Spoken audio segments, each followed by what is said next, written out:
Captain John F. Manning Jr.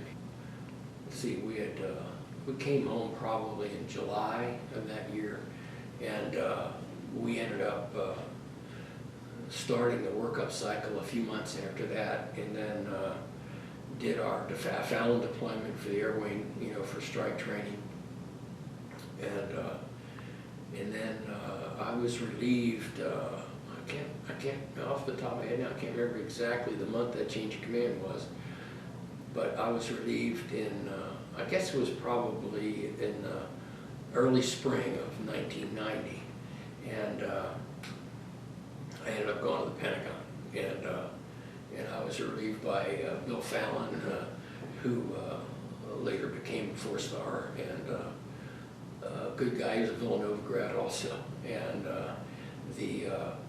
then I ended up going to the Pentagon, and I was in Op 70. I was the deputy in Op 70, which was part of the force structure branch of Op 07, which at that time was naval warfare. And then ultimately I became EA in Op 07, and then had a short time doing I call it a missionary mission that Admiral Bud Flanagan, who was legislative affairs, put together this team of an aviator, a submariner, and a surface warfare officer, all former commanding officers and all captains, and we put together a pitch called Forward from the Sea. That it was mostly about why you need a Navy and a Marine Corps, and it was about a 10-minute pitch because that was about the attention span you could get out of most people.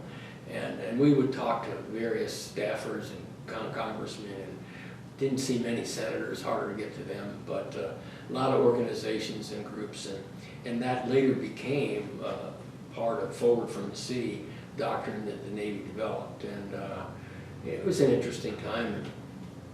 And one day I'm sitting in my office at 6:30 in the morning or whatever, and a guy called me up and said, hey, this guy's going to retire and this is from McDonnell Douglas, and a guy who had been a squadron mate of mine, and they were looking for somebody pretty quick, and I said, I wouldn't mind do that, and then they needed somebody within 3 or 4 weeks, and I said, I think I can get out pretty quick, and long story short, I got out of the Navy 2 weeks later, and went to work for McDonnell Douglas, and that's kind of the rest is history about my time in the Navy.